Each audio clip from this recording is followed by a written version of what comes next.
Terdapat dua peristiwa yang mungkin bisa menjadi momen yang paling krusial dalam hidup Kurmilawati atau yang lebih dikenal dengan panggilan Meli.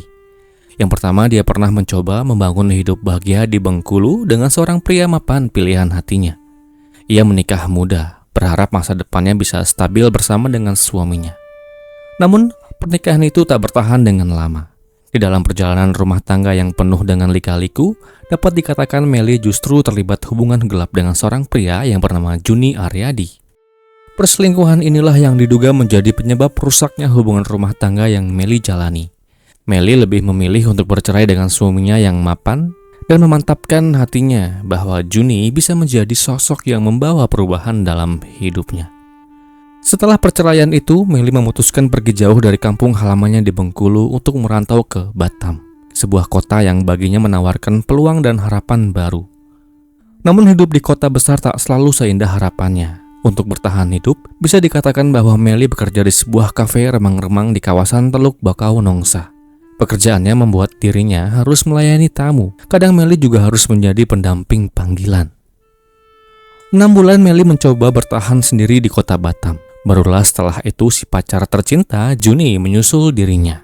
Meli menerima kedatangannya tanpa banyak syarat. Dia hanya ingin ada seseorang yang hadir menemani hari-harinya. Seseorang yang membuatnya merasa tidak sendirian di kota yang keras ini. Sejak saat itu, hiduplah mereka berdua di kamar kos kecil yang selama ini Meli biayai dari hasil kerjanya. Dan dari sinilah peristiwa krusial kedua dalam hidup Meli perlahan mulai terbentuk. Hal itu bukanlah tentang cinta yang semakin kuat, bukan pula tentang stabilitas yang ia bayangkan saat meninggalkan Bengkulu dulu. Justru sebaliknya, kehadiran Juni tak membuat hidupnya lebih ringan, tapi semakin berat. Juni datang tanpa pekerjaan, tanpa rencana, dan dengan perlahan menjadi orang yang menggantungkan hidup sepenuhnya pada Meli.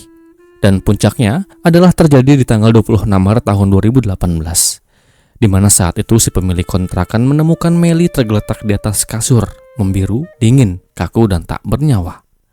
Melihat keadaan Meli saat itu, siapapun akan yakin bahwa Meli pergi menghadap Sang Pencipta dengan cara yang tak wajar. Noda merah yang menggenang di antara tubuhnya yang telah kaku dan terdapat luka yang cukup terbuka di area kepalanya. Dan lalu, apa yang sebetulnya terjadi dengan Meli dan bagaimana kisah ini selengkapnya? Jadi, begini. Untuk mengawali kisah ini, mari kita kulik sedikit tentang pria yang bernama Juni Aryadi bin Darmawi ini.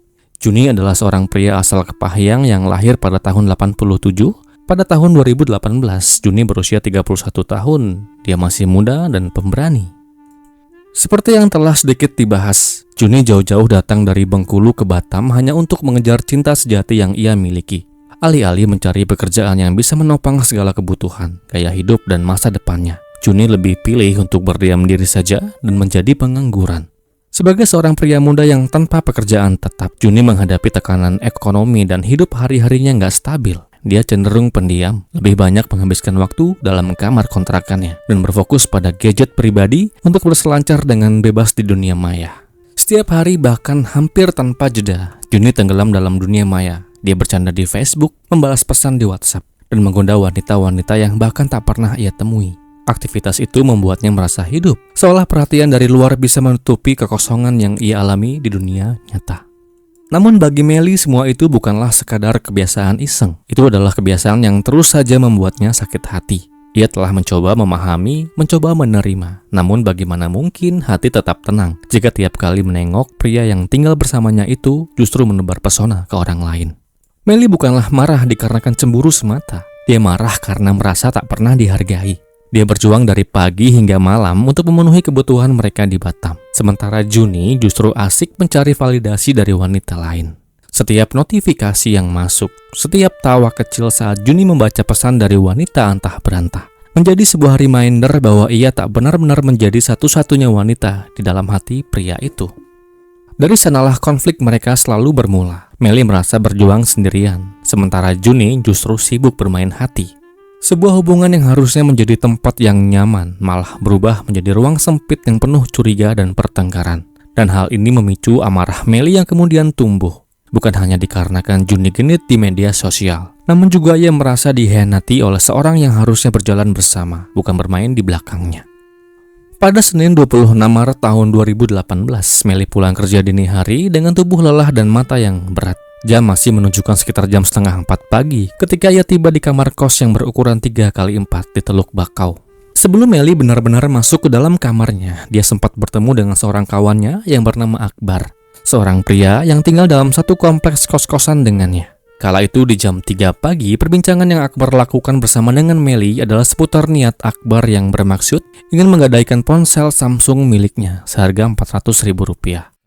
Tampaknya nggak sulit bagi Akbar untuk segera mendapatkan kata setuju dari Melly untuk segera ia ambil uang itu dan ia berikan kepada Akbar.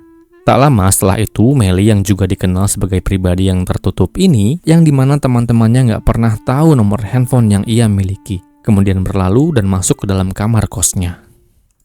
Meski sejak siang Melly dan Juni sempat bertengkar, Melly tetap membawakan sebungkus nasi goreng untuk pria yang ia cintai itu. Juni menyambut dan menerima makanan dari pacarnya itu tanpa banyak bicara. Ia ambil bungkusnya, ia makan dengan perlahan dengan sambil ia tatap layar gadgetnya. Dan dalam waktu yang singkat, suasana kamar kembali diwarnai ketegangan.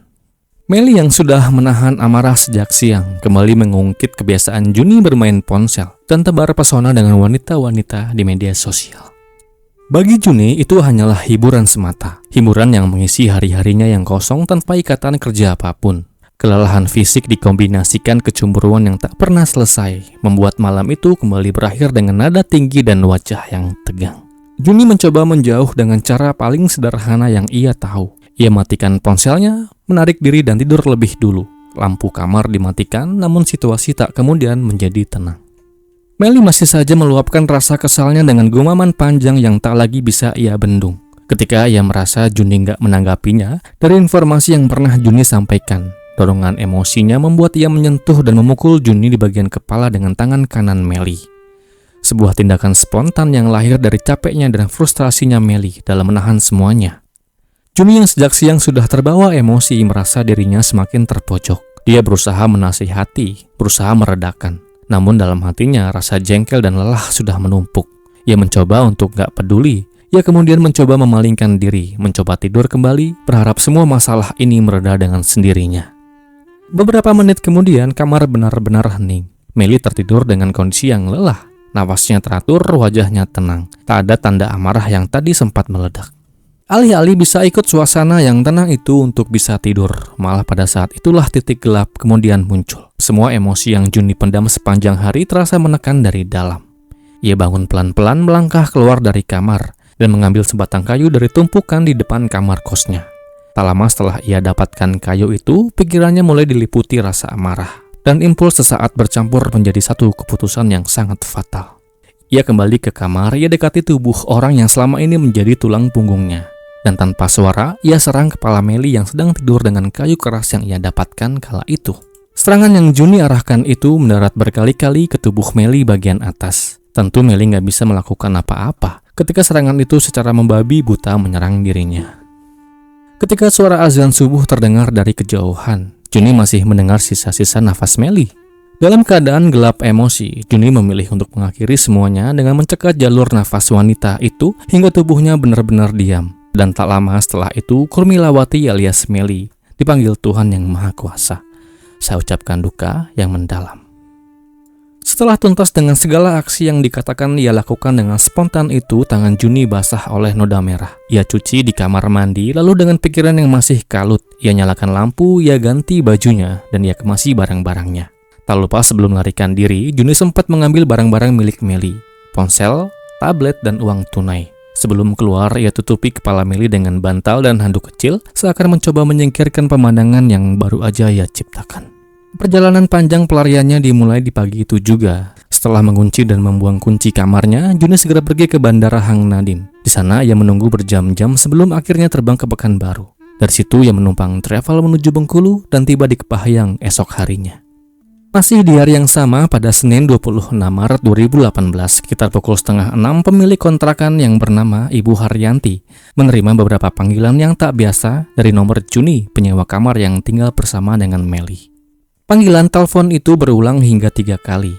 Namun tiap kali mau diangkat, sambungannya selalu terputus begitu saja. Kayaknya ada sesuatu yang terasa janggal. Tak lama kemudian sebuah pesan singkat masuk ke dalam ponselnya. Isinya pendek, gelisah, dan membuat bulu kuduk berdiri. Juni berkata bahwa ia ingin bicara namun takut, dan bahwa sesuatu telah terjadi di dalam kontrakannya.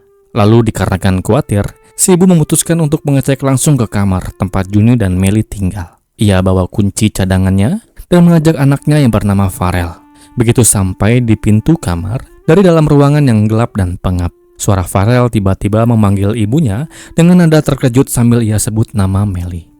Saat Ibu Haryanti melangkah masuk, tubuhnya langsung menggigil dan menjerit dengan histeris. Hal itu tentu membuat warga sekitar berdatangan ke rumahnya. Beberapa warga masuk ke dalam kamar untuk memastikan apa yang sebetulnya telah terjadi. Di dalam kamar yang sempit itu, tubuh Melly ditemukan dalam posisi tertelungkup. Badannya tertutup selimut, sementara bagian kepalanya tertutupi oleh bantal dan sehelai handuk kecil. Ketika salah seorang warga memberanikan diri untuk membalik tubuh Melly, pemandangan mengerikan itu kemudian terungkap. Noda merah telah mengering di bagian kepala dan tubuhnya. Dipastikan saat itu Melly telah tiada. Warga langsung menghubungi polisi dan tak lama kemudian petugas tiba di lokasi. Mereka segera memasang garis pembatas dan mulai melakukan pemeriksaan awal. Sementara itu di kota yang menjadi tempat pelarian Juni, dia sempat mencari orang tuanya namun tidak bertemu. Rasa takut dan bersalah perlahan menekan pikirannya. Ia kemudian melanjutkan perjalanan ke Jambi untuk menemui kakak dan uaknya. Di sana, akhirnya Juni membuka mulut tentang apa yang telah ia lakukan kepada Melly. Dan ia juga sampaikan bagaimana ia hilangkan nyawa pacarnya itu. Beberapa hari kemudian, setelah berpindah-pindah kota dan tak menemukan ketenangan, ia minta keluarganya di Bengkulu untuk menghantarkannya menyerahkan diri ke polisi. Singkatnya, saat polisi dari Batam tiba di Bengkulu, Juni akui semuanya tanpa menyangkal satupun. Perjalanan panjangnya berakhir di kantor polisi dengan nasib yang tak bisa lagi ia ubah. Juni Aryadi kemudian ditetapkan menjadi tersangka dan dijerat dengan pasal penghilangan nyawa secara berencana.